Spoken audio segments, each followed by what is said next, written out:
Okay, cool. So I'm gonna go ahead and get started. If you are watching live inside of the Facebook group, let me know, comment, and let me know if you can hear me okay. I posted the link to the Zoom live, so in case there's any disconnections or anything, you can always join me on Zoom. But anyways, so here's what I'm going to do today. I'm going to show you how we're going to use water and minerals, and maybe this will give you a little bit of an insight as far as why I'm doing this whole hydration challenge thing. How are you going to use it? How are you going to benefit from it? And what are ways that you can actually expect to get energy from it? Because that's really what matters, right? Is that you begin to feel better with doing this. So all right, let me share my screen, and I'm going to share with you a couple videos here. Let's see what's the best way to do this. Okay.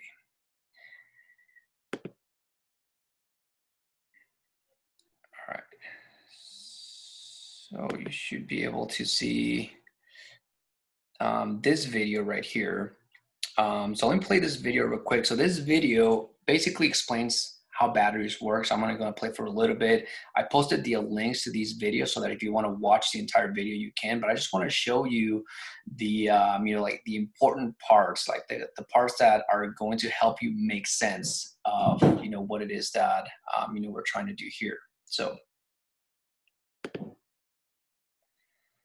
stores so much charge in the first place. It all started in the 1780s with two Italian scientists, Luigi Galvani and Alessandro Volta, and a frog. Legend has it that as Galvani was studying a frog's leg, he brushed a metal instrument up against one of its nerves, making the leg muscles jerk. Galvani called this animal electricity, believing that a type of electricity was stored in the very stuff of life. But Volta disagreed, arguing that it was the metal itself that made the leg twitch. The debate was eventually settled with Volta's groundbreaking experiment. He tested his idea with a stack of alternating layers of zinc and copper, separated by paper or cloth soaked in a saltwater solution. What happened in Volta's cell is something chemists now call oxidation and reduction. The zinc oxidizes, which means it loses electrons, which are in turn gained by the ions in the water in a process called reduction, producing hydrogen gas. Volta would have been shocked to learn that last bit. He thought the reaction was happening in the copper rather than the solution. Okay, so what I want to point out, from this video, and this is really what I hope that you guys get out of this. Notice how, this is just explaining like the very basics of, how a battery works. And one of the things that he pointed out was, the solution is basically a salt water solution. And what's really going on, it's like in the hydrogen exchange, right? There's ions being exchanged. That's all that a battery is. That's basically how energy is produced. Now, this is just explaining the process in a battery, but now I want to show you that process, how it happens in the body. And this is, again, I have the link to this video if you want to watch the entire video, but I just want to point out this little part, right? I don't want to play this whole 15-minute video, but just to kind of give you an catch up, I guess, to where this video is at. They're basically explaining how the mitochondria functions. And so for those of you who don't know, and if you've been on my email newsletter, one of the things that I like to point out time and time again is that the thyroid doesn't produce energy. Right? A lot of people think that the reason why they are tired all the time is because they have low thyroid function. And, frankly, that's pretty much what they make you believe. But really, once you step out of that and you understand that, wait a second, the thyroid doesn't make energy. What makes energy is your mitochondria. This is what you're looking at. This is your mitochondria. I want to show you, with, this part of this video, that this is basically the same thing that you just saw, how a battery works. It's how the mitochondria works. So here we go. That's jumping from one enzyme to the next. When these electrons go from one enzyme to the next, they're going from a state of higher energy to a state of lower energy. And when electrons go from a state of higher energy to a state of lower energy, they release energy. So we're just going to write energy kind of coming out of that, out of those arrows. And that energy is used for something. The enzymes in the inner mitochondrial membrane use that energy to do something. They use that energy to pump hydrogen ions out from the matrix and into the intermembrane space. If you recall, the intermembrane space is the space between the inner and outer mitochondrial membrane. Yeah, that sounds familiar, pumping hydrogen ions out. So we're going to have, at the end of this process, a whole bunch of hydrogen ions in this intermembrane space. Okay. So, the reason why I want to point that out is because the more that you understand how your body works, things that I do all of a sudden like make sense. And this is kind of like the, more or less the epiphany that I had. And like a lot of this stuff I understand just because, I learned a lot about this from brewing beer, producing ATP, which is energy, which is what batteries have. And so I'm trying to like simplify this as much, because a lot of people think that, I'm doing a hydrate challenge. Like I'm just trying to get people to drink water. Well, there's a lot more to it than that.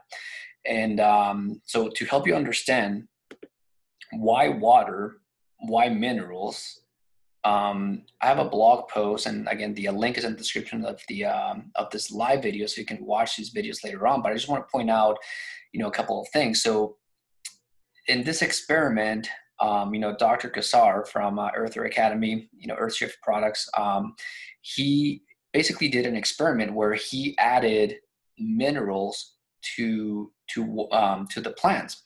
And the one thing that, if there's like the similarity here that you want to understand is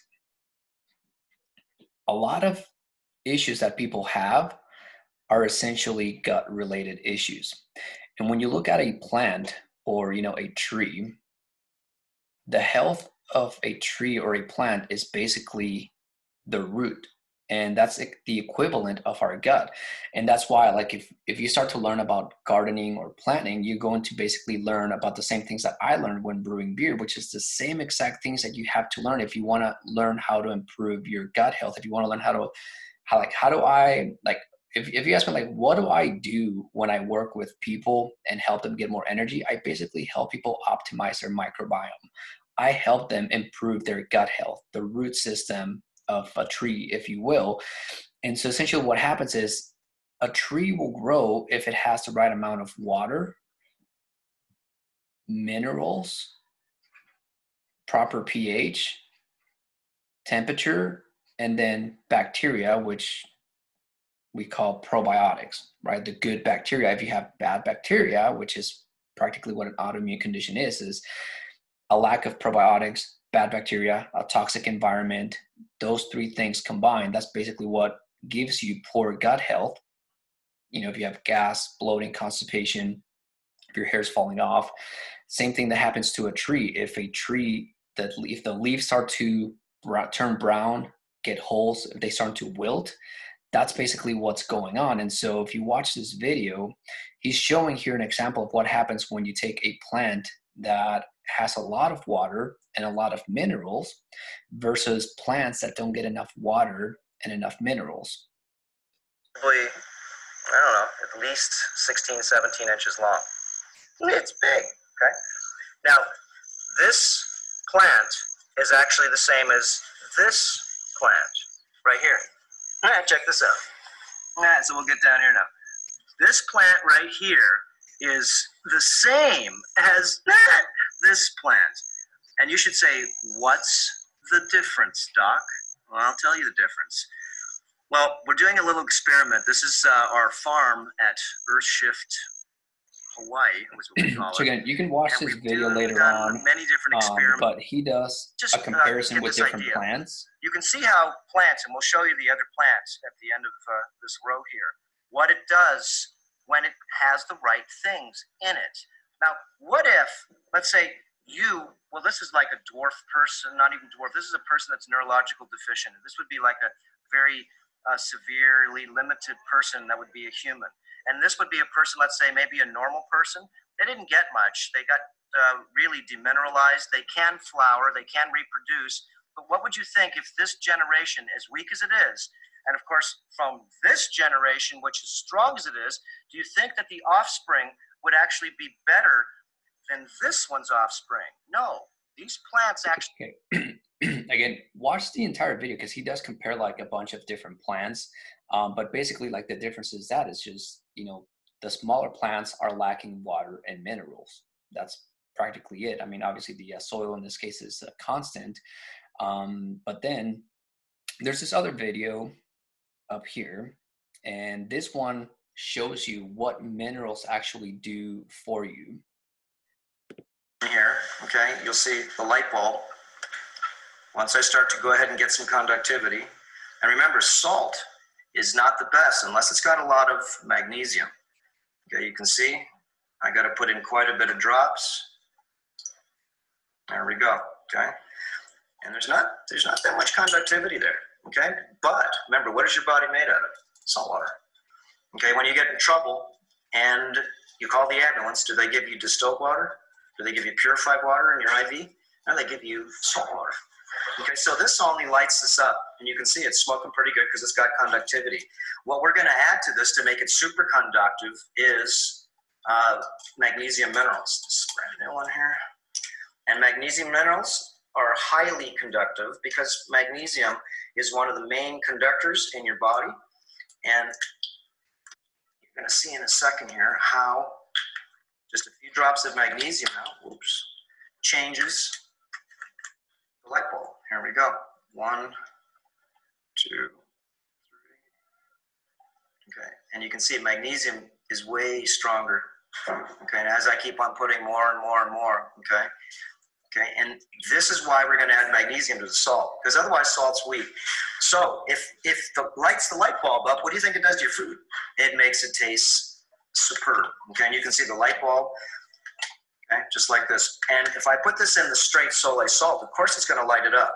Okay, it's because that's the straight concentrated salt. But you saw. Okay. So pretty cool, right? Like once you start to like see these, I guess experiments and gives you a visual of what's going on, you understand why when I drink my water, I add the salt mineral. So this is pink Himalayan salt diluted, basically what he had in that jar. And then the one that's important is ionic magnesium. And so this is the one that I'm going to be giving away, on Sunday.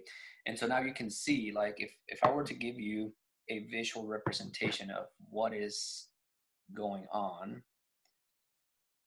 make the screen here big. So we saw that we have the the battery example. Every cell of our bodies has what's called the mitochondria, and that's essentially a battery. So you have a positive to negative, and just like any other battery, you need some sort of conductive material, right? And so in this case, magnesium is one of those, right? Obviously there's copper, zinc. I mean, if you look at the wiring in your house, when you go plug something in the socket, there's copper wiring, right? That's a conductive material that basically allows you to use the energy. So a lot of people, what happens is when you eat sugar primarily, okay, when you rely on sugar as your main source of fuel, and sugar, when I say sugar, that can be any kind of carbohydrates. And a lot of people don't think of certain carbohydrates that are salty as sugar. But for example, if you eat bread, that starch that turns into sugar. Starchy vegetables, like even like broccoli, for example, that starch, that turns into sugar, right? So even if it's, bread and butter, even though it's salty, that turns into sugar.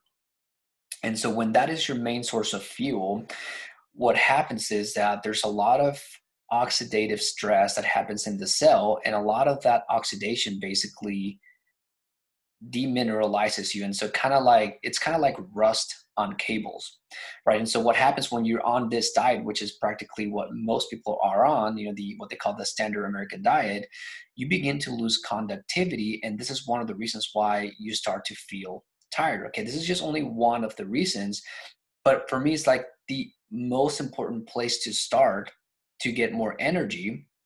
It's because your body, if you wake up, okay, if you are awake, you have energy. But the problem is that you're not able to use it. And then the second problem is the reason why we're developing a habit of drinking water and hydrating has to do with food digestion. And, we go back into the gut. When you compare our bodies to a tree, right, you have the root system. Everything that we eat, all the food, this is basically where we get energy from, right? It's from food, from water, and it's the mitochondria basically making energy for us. Food needs to first be digested. Now, you cannot digest food without the proper amount of water and minerals. Second thing is that after the food has been digested, the body needs to basically uptake the nutrients. So similar to a tree, the roots, basically what they do is they take nutrients from the soil and then they basically send it up, right, through the branches, and they deliver it, right? So that's basically uptaking nutrients. And it's the same way in our guts. Our gut is just like that root system, right? Our intestines, our small intestines, that's basically where all food essentially gets uptaken and gets delivered to all parts of our body. So, say for example, you eat protein, like chicken or whatever, and that protein needs to be broken down into amino acids. So digestion is basically, think of it like a chain, right? Where every link is an amino acid, and digestion basically means that you're breaking down that chain into smaller and smaller components until you get to a single link that's an amino acid. If you're not able to digest, right? And how do you know if you're not able to digest? I mean, you can feel it when you eat. If you get gas, bloating, constipation, if you get tired, like, 30 minutes after you're eating, you're, wanting to take a nap, that's basically what's going on. Those are digestive issues. And without amino acids, your body can't, make hair, right? Hair is made out of protein. The body makes protein using the amino acids from the food that you eat. It uses amino acids to make thyroid hormone, right? T4. It uses amino acids to convert thyroid hormone T4 into T3. That happens in the liver, right? It uses amino acids to make melatonin, which is the sleeping hormone, right? So now you guys are starting to see and understand that a lot of the issues that people have when it comes to being tired all the time and not getting enough sleep have little to do with the thyroid and a lot more to do with gut-related digestive issues. Okay, so for me, when I first started and I understood this, this whole concept, I understood wow, 80% of your immune system is your gut. And I mean, when I think of that, I think that's why they say your health begins in the gut. What I started to understand was wow, if my hair's falling off, that means that I'm not digesting proteins, I'm not getting the nutrients. So even if I'm eating the food that has the nutrients, your body's not going to uptake it. Okay. So for example, one of the nutrients that people are missing when it comes to energy is coenzyme Q10, right? But the reason why I don't have people get coenzyme Q10 right away is because I know that if you take coenzyme Q10, which is, a nutrient coming from food, your body's not going to be able to uptake it. So what do you do? How do you overcome this? How do you fix it? This is basically my blueprint, right, that I'm sharing with you. And, I'm doing as best as I can. I'm literally compressing years and years of information. There's a lot of nuances. Obviously, there's people that have, different issues. Some people have, high blood pressure or diabetes or high cholesterol, other things that, need to be addressed separately. But overall, the overlapping, the overall path that I believe is the easiest and, what seems to be somewhat universal is you start out with adding water and minerals to your diet, right? And make that part of your diet, give it the importance that it needs, because now you know that is what allows your mitochondria to function, and your mitochondria is part of your immune system. Okay, whenever you have infections or anything like that, your mitochondria are part of the, part of your system that basically goes out. The other part is your white blood cells that are in your gut, right? So that allows you to digest food better and to uptake food better. After water, there's vitamin D. Okay, now for vitamin D, let me actually go back and show you here.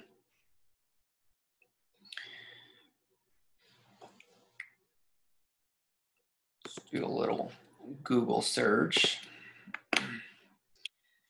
If you look up vitamin D and then immune system, what you're going to see, and there's a ton of research on this that basically says, vitamin D is associated with increased, autoimmunity, as well as, increased susceptibility.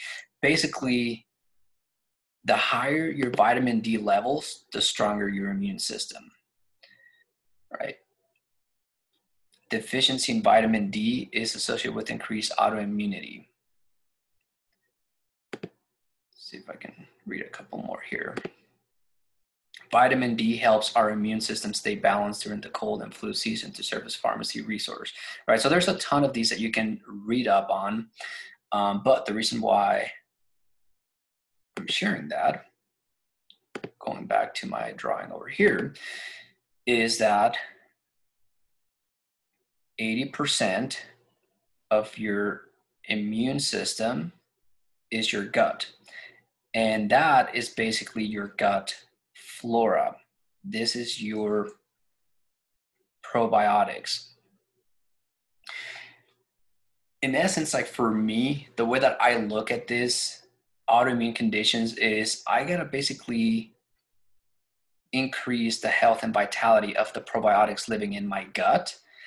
And I got to decrease bad bacteria, which will include, bacteria, bad bacteria, yeast. A lot of people have yeast overgrowth. Candida albicans, not to be confused with brewer's yeast. That's a good type of yeast. That's a probiotic. There's parasites. There's mold. There's, a whole host of things that can live in your gut. And so optimizing your microbiome is basically finding that balance between reducing the amount of bad and increasing the amount of good. And the way that you do that is, first, you got to increase your amount of water and minerals. You got to increase the conductivity in your body. This is basically what allows your body to perform a lot of functions, one of them being fighting off bad bacteria. Right, so that's why that's like the most simple ingredient, and people overlook it because it's almost too simple, right? Second thing is vitamin D. So when it comes to growing probiotics, the reason why, people hear all the time, it's like, oh, go take probiotics and it's going to help your digestion, this and that. Sure, but if you have low levels of vitamin D, you're not going to be able to grow probiotics, right? So this is one of the other layers that I add to basically what I did. And again, this took me years to figure out. I didn't do it in this order. I'm giving you this order after years and me wasting thousands on supplements that I'm like, oh, that didn't work.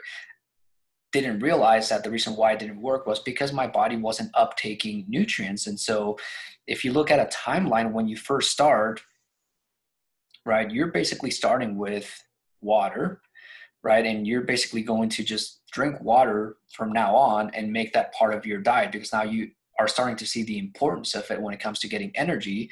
And then when you start stacking things like, you add vitamin D to your diet, right? Now your digestion is starting to improve. Now you're probably going to start to feel, like when you go to sleep, you're actually going to sleep a little bit better, right? You're going to start making little bits of improvements. After this, now we can start to tackle in other issues, right? One of the issues is mitochondria function. We saw that mitochondria is basically what produces energy. So we go in and we give it the nutrients that it needs, right? Coenzyme Q10. And then we start stacking other things. So here's where this is basically phase one of, what I teach, right? When I first came up with these phases, I was trying to teach people, people ask me like, how do you get your body to produce hormones, right? So I basically sat down and, over a period of 6 weeks, I basically taught everything that I know when it comes to producing hormones. If you want to watch those videos, they're on my Facebook fan page. Just go to the videos tab and there's a whole playlist. There are 6 weeks worth of videos where I explain all of this. But now I'm breaking it down into these phases. So phase one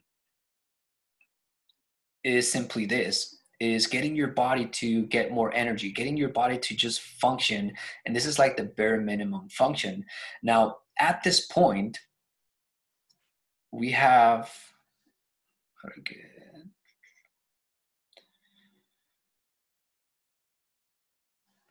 we go. Okay, so phase two, now that you understand more or less what's going on, what I start to have people do during phase two is liver function needs to be optimal.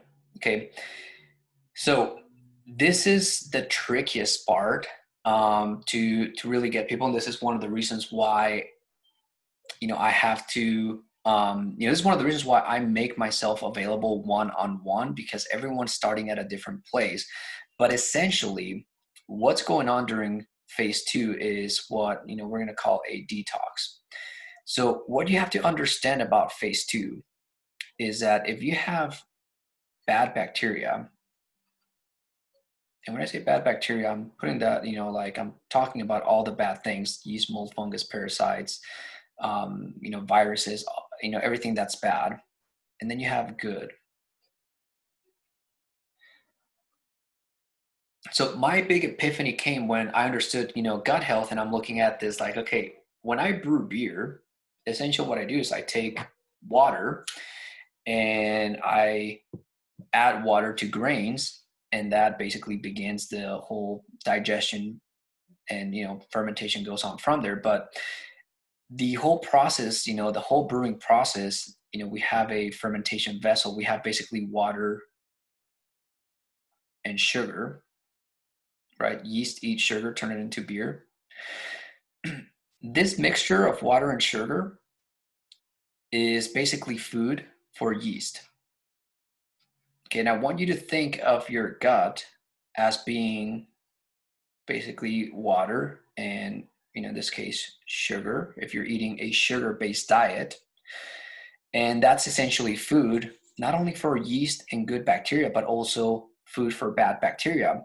And this is why once you get to this point where you have autoimmune conditions, where you have, what in brewing beer, we call it, when you have a spoiled batch of beer, basically when you have wild yeast or bad bacteria that inoculated and basically spoiled the beer, you're basically at a point where you have to dump everything, get rid of any porous material, and clean and sanitize anything that is non-porous, like glass or metal, that can be salvaged. But anything that's porous, like wooden spoons or anything like that, that for the most part gets tossed in the brewery setting because you can't really clean it.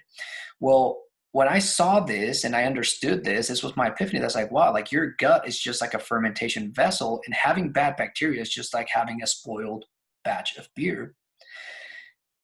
And your gut is a porous material, and that's a big problem. You can't really just toss it. You can't replace it. You can't really clean it and sanitize it as easy as you can a non-porous material. And so when people ask me like, how much water should I drink?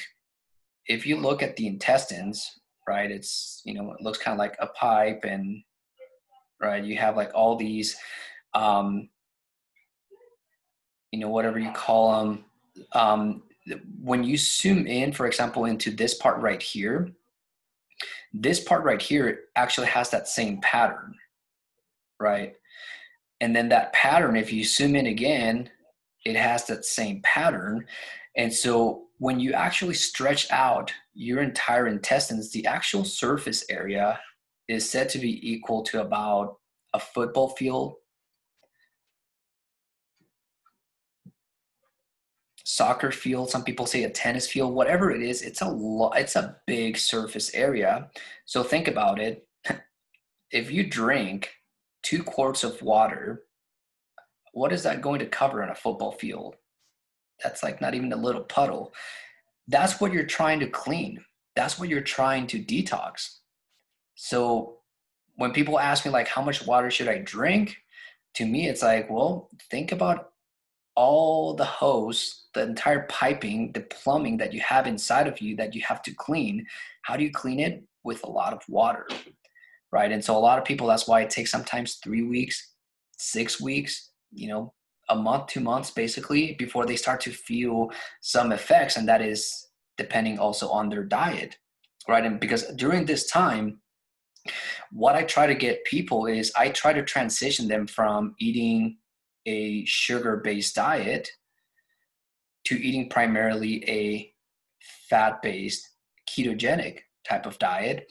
And the thing that you have to understand is that, you know, the way that your body uses fat as a source of energy is through ketones, and that is what the liver does for you. It produces ketones, and that's what gives you energy. And it's a much more efficient type of fuel. But if you are used to this type of sugar, your microbiome is basically, adapted to this type of fuel, so that if you start to eat fat, your body's not going to be able to digest it properly, right? So there's a transition that needs to happen. And that's basically the tricky part. And so for me, the way that I start people with is I start people with detoxing the liver, right? So there's green juice. There is Ayurvedic herbs. And, the green juice that I use actually has Ayurvedic herbs, but then I use other Ayurvedic herbs that I think are a little bit more potent. And then there is things like reishi mushrooms and other adaptogens that are really good for detoxifying the liver. And so it's a process where you start to detox the liver, so that as you begin to transition from a sugar-based diet to a fat-based diet, your body's actually able to digest food properly, right? Because you're going to run into the same type of digestive issue if you don't do this, right? So then after that, now you can start to basically go into phase 3. And phase 3 is really, when you switch from detoxing your liver to actually detoxing more of your gut. And phase 2 and phase 3 overlap a little bit, in the sense that what we use for detoxing primarily is basically fasting and a lot of water. Okay, and so understand that everything that I do is natural, and I stay away. I mean, the reason why I started this whole journey was because I was told that I was going to have to take hormones for the rest of my life, and I was going to be given medication for the rest of my life, and I did not want to go that route.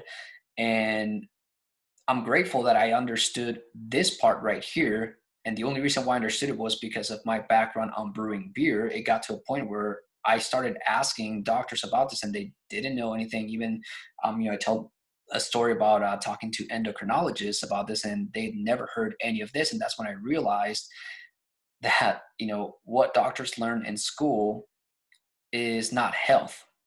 Okay, they don't learn about health. They learn about disease, and they learn about medication. If you want to learn health, you have to go out on your own. And this is why I'm teaching health. Okay, I don't treat disease. I don't cure disease. I'm not here to diagnose or do anything like that. I'm not a doctor. I'm a brewer. And my passion is in teaching and understanding health, how the body functions. And this is basically what that is. So let's go on to phase 3. Okay, this is my entire blueprint. Okay, so I know there's people that want to do this on their own, and I'm giving you as much as I can, but trust me, if you watch my 6 videos on hormone bootcamp, you can see that there's a lot more to it. This is just the simplified, compressed version of it.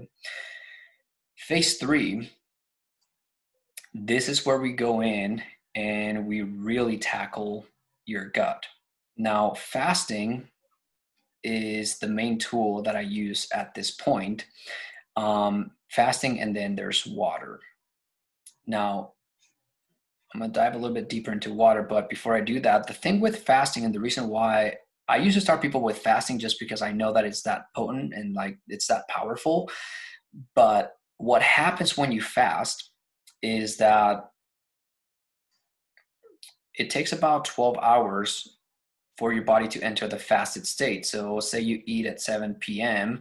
and then you go 12 hours, so 7 a.m. you wake up. This is a transition period. Okay, so in the transition period, that does not count as fasting.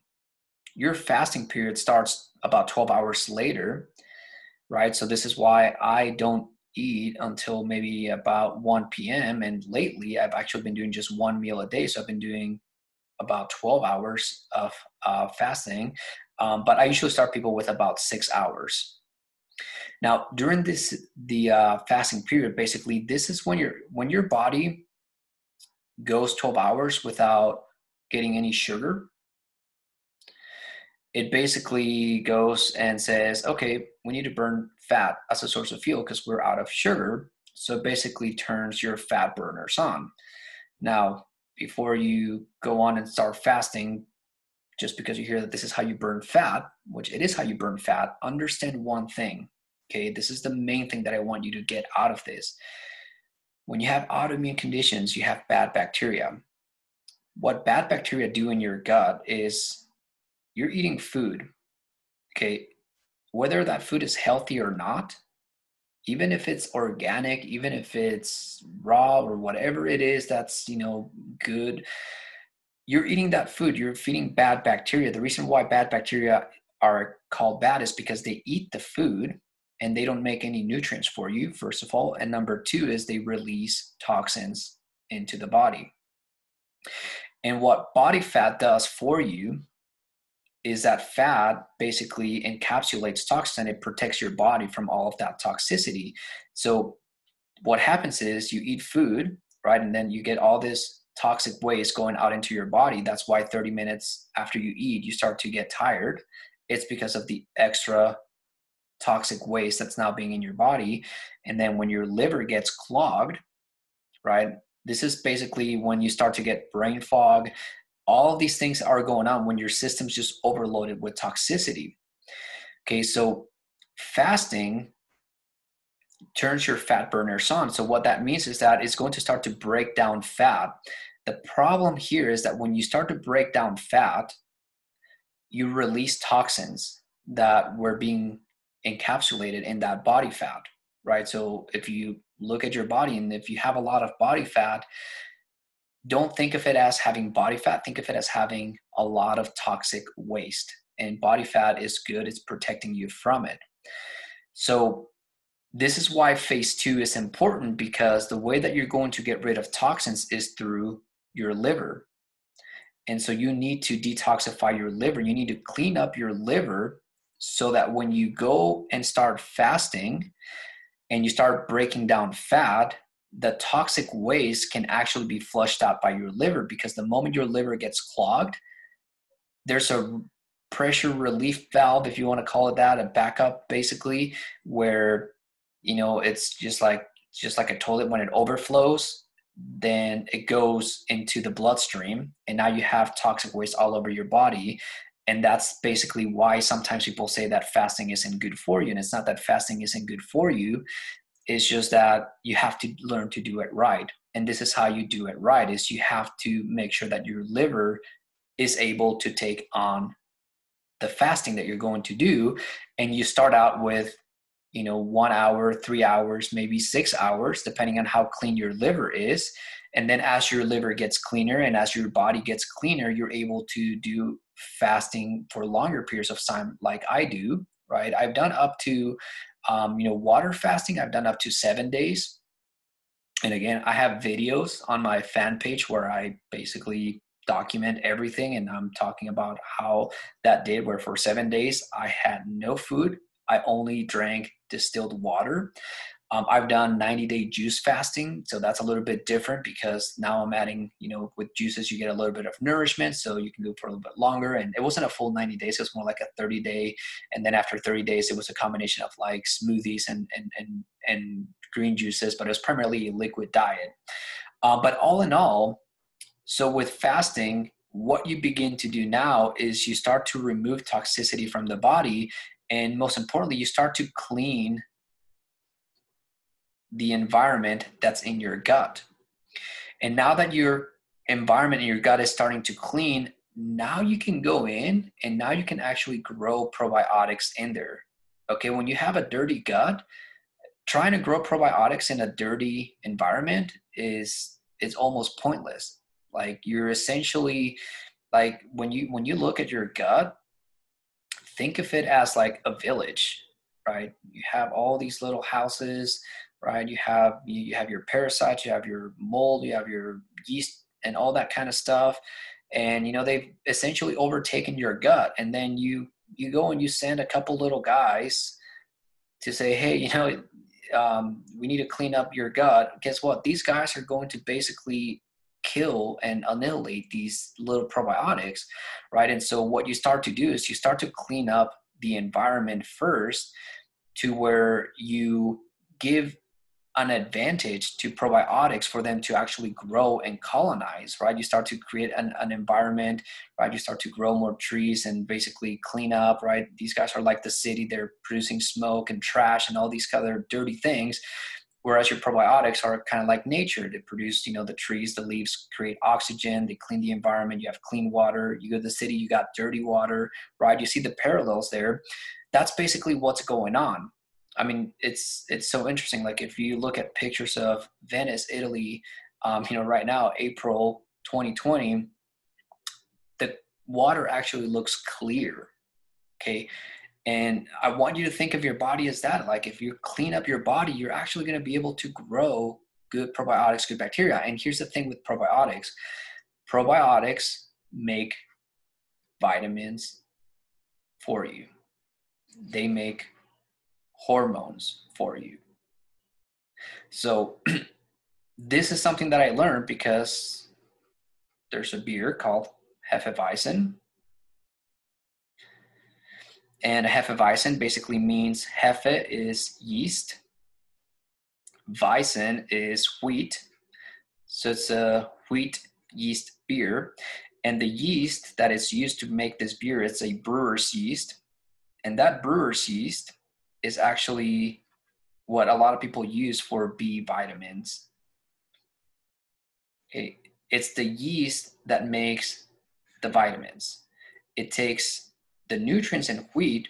Wheat doesn't have B vitamins. It has the precursor to make B vitamins. It's yeast that make B vitamins out of it. Same thing with vitamin A, right? When you eat a carrot doesn't have vitamin A. It has beta carotene. That's a precursor to vitamin A. What makes vitamin A? Probiotics, right? When you make kimchi, sauerkraut, right, and you throw in some carrots in there, the lactobacillus and some of these other probiotics, they take the beta carotene and they make vitamin A. How do you make vitamin D? Probiotics. Vitamins A, D, E, C, E, K, probiotics. So this is basically what my entire journey has been about.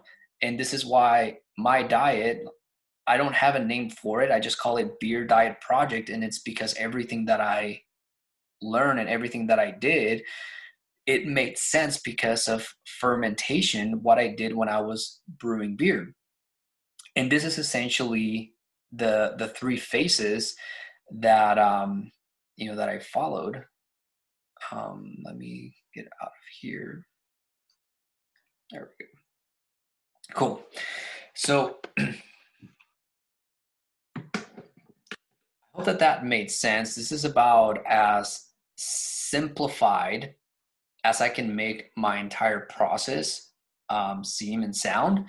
But obviously there's a lot of nuances, okay? And some of those nuances, like I actually want to point out, because, I'm talking about water, and let me actually read some of these comments. So she forgot to post my water pic. No one posted their water pics today. So, and we'll talk about that later, but watch the replay feeding your kids. Okay, that's cool. Sandra, Lady Sandra. And then Christina, hey, glad that you guys are here.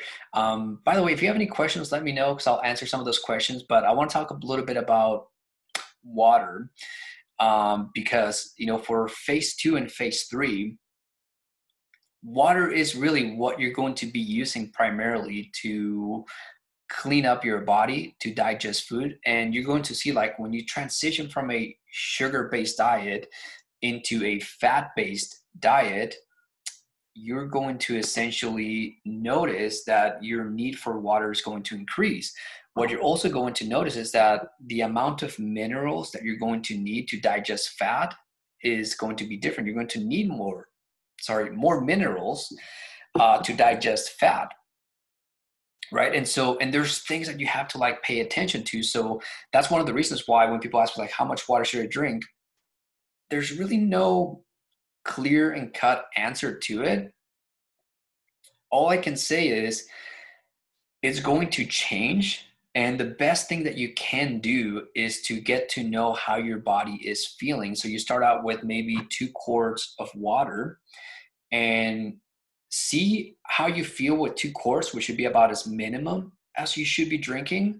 And then if you're 120 pounds, try 120 ounces of water, which is your body weight in ounces, which is a lot of water, right?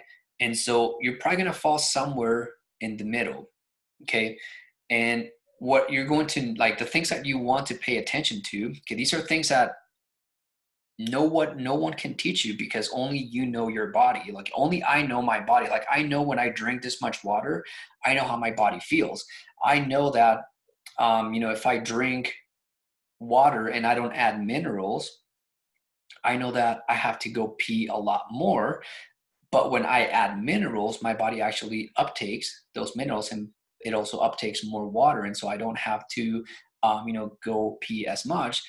Also, when you first get started, you're probably going to have to go pee a lot more, but that's more because, if you're chronically dehydrated, your kidneys, your pancreas, and like some of your organs are just going to suck up so much water, and you're still going to be thirsty. You're still going to have that need for water. So there's like an adaptation phase, but play around with that. And then once you get more advanced and we start getting into detoxing, which again, like, when it comes to water, like, I have an entire book on water. So this one, I didn't write this one.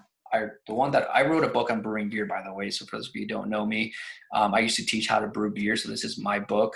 And one of the chapters in here, I talk about water.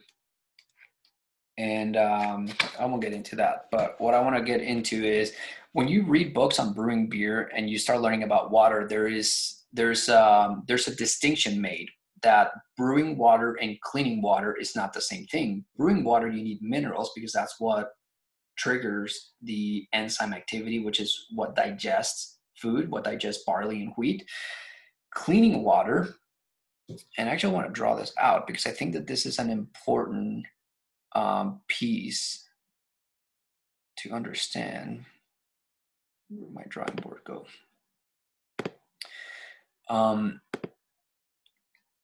One of the things that I start to do during phase 2 and phase 3 is, we talk about, we have our tree analogy and our gut analogy, right? We have water, minerals, pH, temperature, right? So when it comes to water, there's different ways that we can improve the quality of water.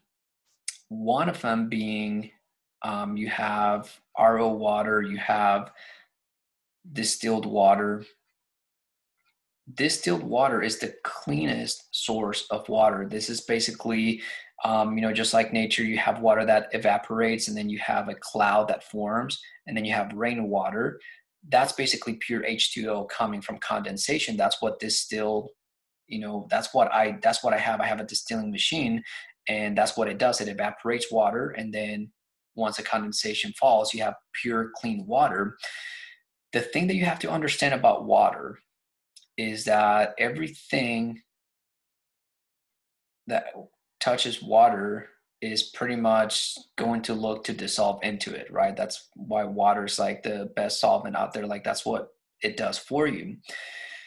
So when it comes to cleaning water, the way that I want you to think of it is if you have a glass of water, okay, if you start adding things to it, okay, even if it's minerals, the moment you start adding minerals, you're basically taking up space in this water, right? So this is just to give you a visual representation.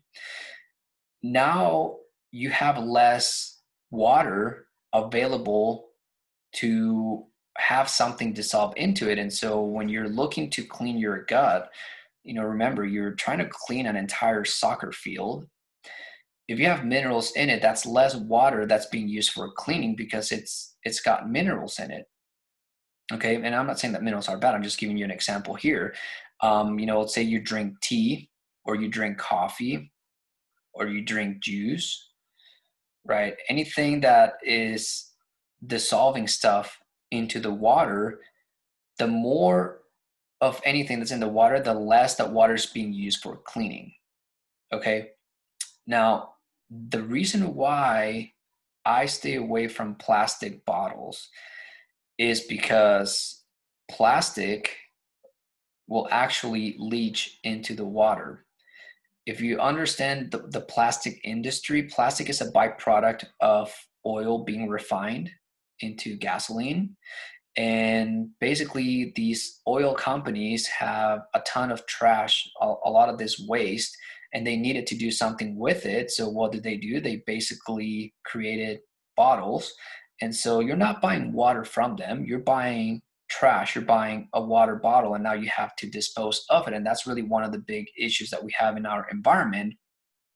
But aside from that, understand that the water that you're getting in here, when they do the testing and then saying that it's purified, that it's clean, that it has this and it has that, a lot of those testings are done prior to bottling. Once it goes into the bottle, there's no test done. And so you don't know the amount of toxic waste and materials that are in this plastic that are leaching into the water. And that water, as you're drinking that water, it's not cleaning you. And not only is it not cleaning you, it's actually adding waste into your gut. Okay, so I know there's a lot of people here that are drinking bottled water, and if that's what you have, keep going, but keep this in mind and try to find a better source of water, which I would recommend either reverse osmosis or distilled water.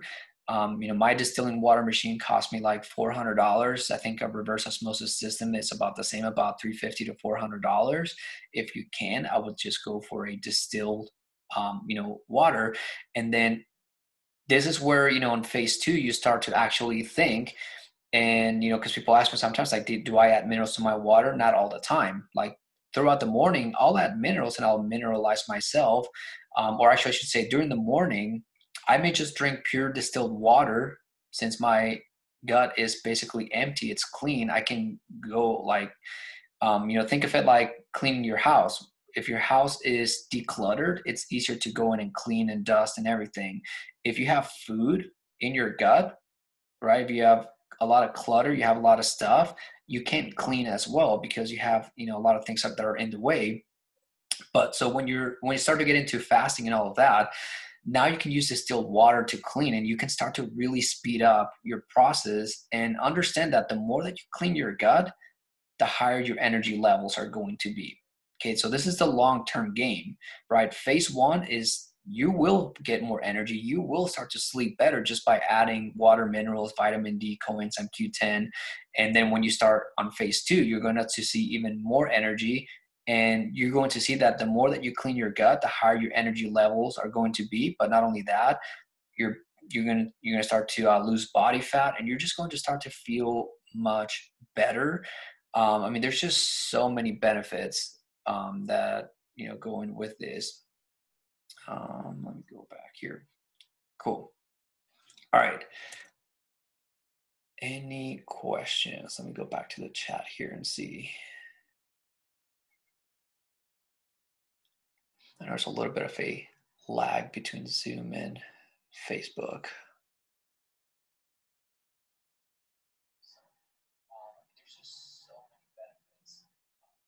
All right, so Christina,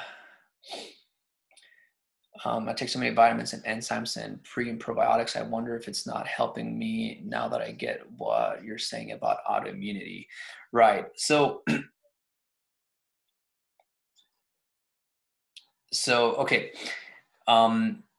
that's basically like the biggest I'll say pet peeve, but like the biggest thing that I when I come across people that are already taking vitamins, they're doing all these probiotics, it's not that it's not working, it's just that it's your what would be a good analogy for this, like your vitamins, if you have gut related issues, a lot of those vitamins, like the effectiveness of them is just very, very little, to where you have to like take huge amounts. Like I have people that come to me and they tell me like, they're taking vitamin D and they'll be taking, say, for example, 3,000, 5,000 IUs. 5,000 IUs is a lot. Some people are taking 10,000, 20,000. I've heard of people taking up to 50,000 IUs.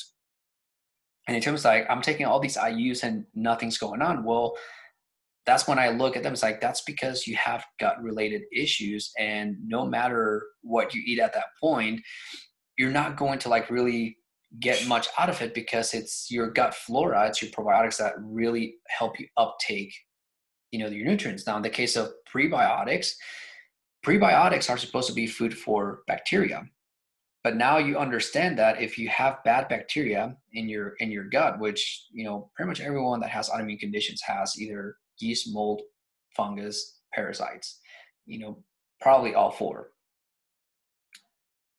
Feeding prebiotics is feeding that bad bacteria. A lot of people don't know that, right? And these are the things that, like, to me, they just make sense, because that's what I did brewing beer. I basically was growing yeast and bacteria. There's sour beer. Sour beers are made with lactobacillus. Lactobacillus is what makes milk sour. Anyways,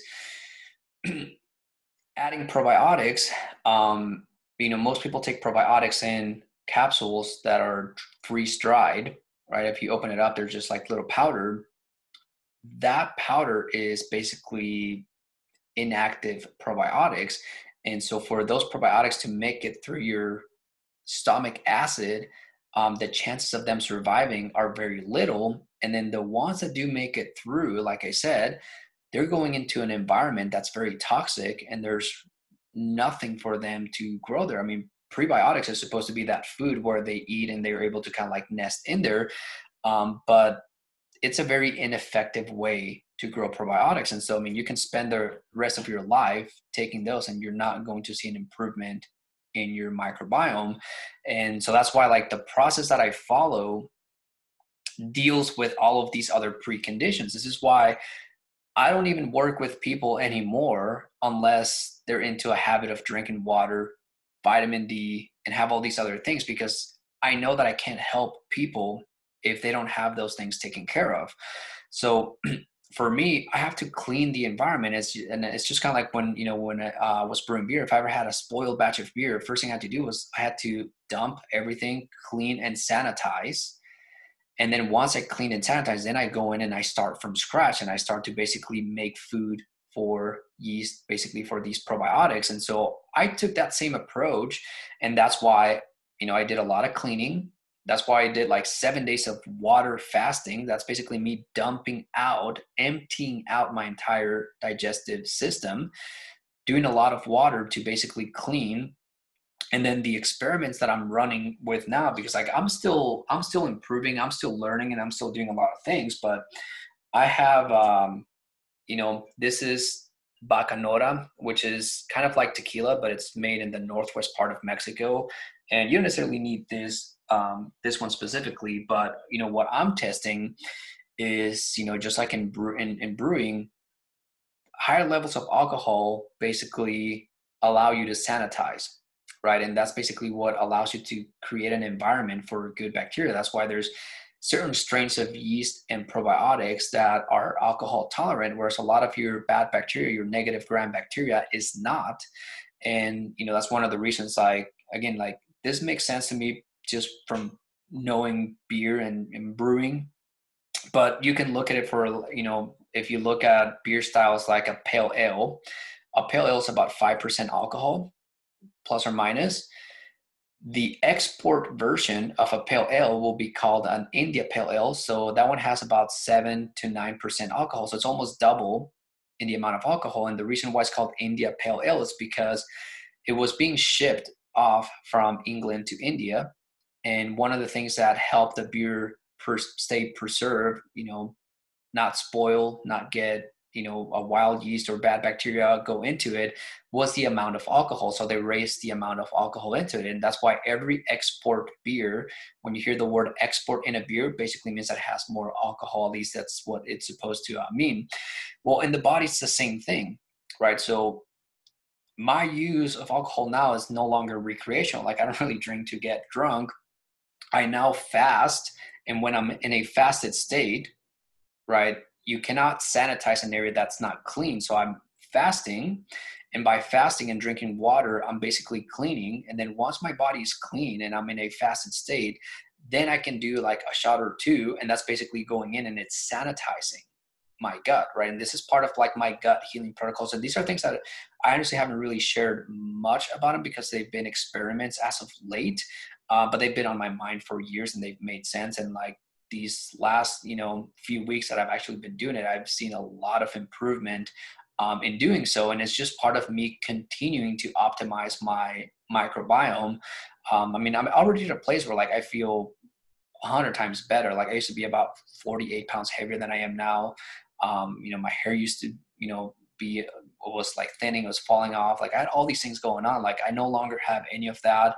I'm leaner than I've ever been. I have way more energy than even in my 20s. I'm 36 now. I was 28 when a lot of this was happening for me.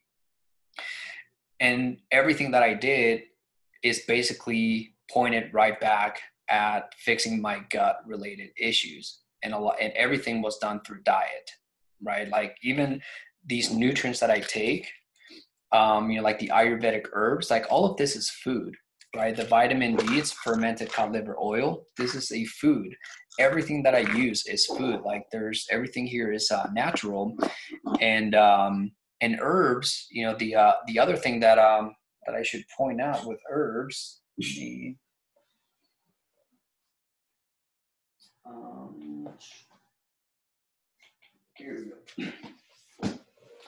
we go. For those of you who don't know, beer is it's a fermented beverage, but beer itself, like the actual description of beer, was a way to classify a specific type of beverage that used the ingredients of water, barley, and hops. Okay, yeast wasn't even in there. Yeast. This is what's fascinating. Okay, people knew how to do this stuff for thousands of years before they even knew that yeast existed, which is before people knew about probiotics or any of this. But anyway, so prior to this nomenclature, this was in like 1850 something. The Reinheitsgebot law in Germany is what basically established that beer was a product where it used water, barley, and hops. Prior to that, the beverage was called ale. And the word ale was used because fermented beverages were used as medicinal. It was basically the real and traditional medicine that was used, in the days. And so I learned a lot about that from, books like Sacred Herbal and Healing Beers. And the thing to understand here is like the herbs. Okay, so Ayurvedic herbs and all the herbs that I use in my diet, a lot of those herbs were used for cleaning purposes, because the people that use these beverages, they understood that, the gut related issues. I mean, I don't know who was it? Whoever said this quote, health begins in the gut. That was a long time ago. Okay. So for people to have known this stuff back in that day, before they even knew the word probiotics, before they even knew that, there was bacteria and yeast in beers, right? But people knew how to make these drinks, and they knew that these drinks will actually help your gut. Okay. And that's because a lot of these herbs, what they are is they're detoxifiers, they are cleansers, and they help get rid of a lot of the, not a lot, but like many of the bad bacteria and parasites and things like that. And so these are things that you have to learn. And this is really what my protocols involve, is basically learning more about herbs. What herbs do I use to detoxify, and doing all these things. And so that's basically what my project has been. And so, the reason why I share all these videos and try to like get people to, drink water and experience, getting healthier, is because I know that this stuff works. It just requires work, right? Brewing beer, that requires patience. It requires time. Like I just showed you, like the length of your intestines is a big field that you have to clean. It's going to take time to clean that. But if you're serious about getting more energy, if you're serious about improving your sleep, if you're serious about truly taking control of your health, like this is it. Okay. Like this is literally it. And anyone that wants to do this, like I will guide you as long as you show me that you're doing the work, because it's a lot of work. It takes a lot of time. And so that's one of the reasons why when I, ask people to post pictures and show me like, hey, are you drinking water? Are you doing vitamin D? Are you doing this? That's because that tells me like, okay, if I start to give you things like, the green juice and some of these herbs to start to detoxify you and start to get you into fasting, I know that you're going to need that mindset of this being a long-term game. But I also know that if you go through the initial phase, just doing the water, the minerals, the vitamin D, coenzyme Q10, and maybe even like the green juice, just with that alone, I know that there's a lot of people who are going to get so much energy. And for some people, like that may be enough. That may be all that they want to do. Going beyond that is really for people that understand this, and all of a sudden you realize, holy shit, like I have no other option. And like, well, in my case, I don't see any other option. Like the older I grow, the dirtier my gut is going to get unless I clean it. Okay. If you're eating food every day, your gut's just getting dirtier and dirtier and dirtier. And so the only thing that you can do is keep it clean. It's easier to keep it clean than it is to clean it up. The hard part is to clean it up. Once you clean it up, now you gotta maintain it. Man, my throat just got dry. Hold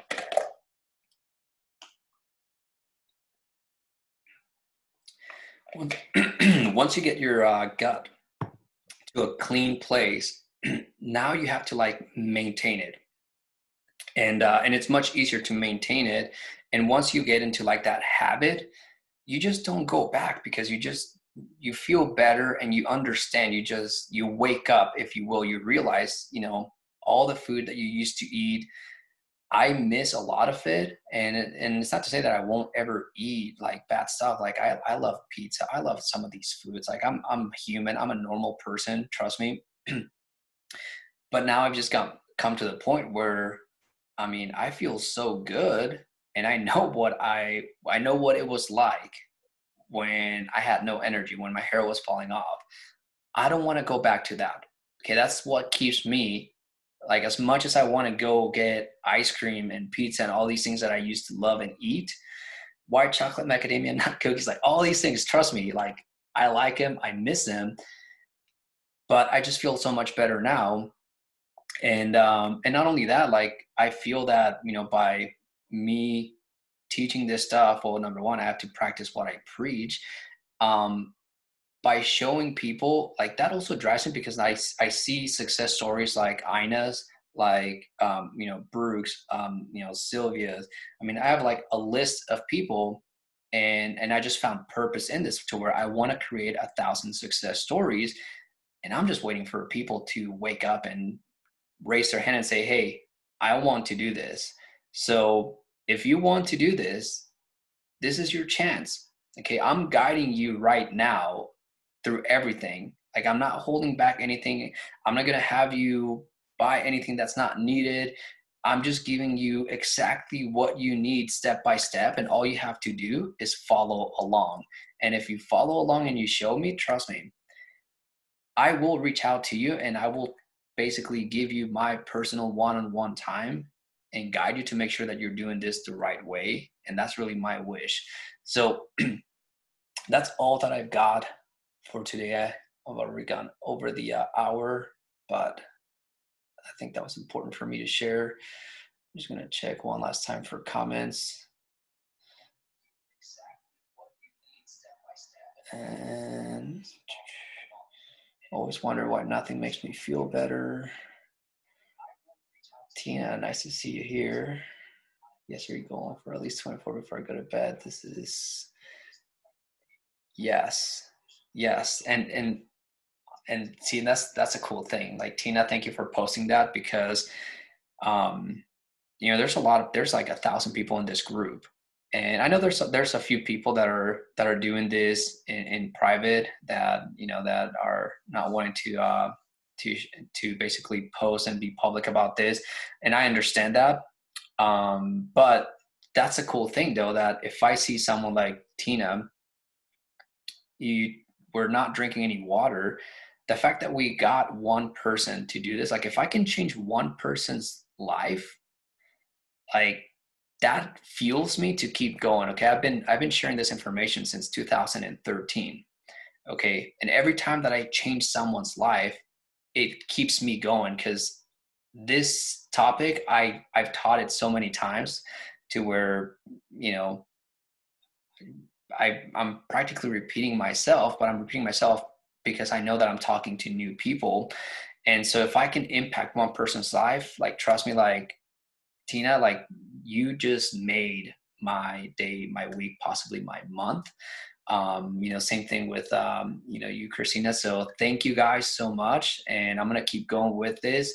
And in fact, I'm going to actually reach out to both of you and see how I can better help you and better serve you. So that's it for tonight, though. Thank you guys for joining me, and you guys have a great rest of your night. I'll talk to you later. See ya.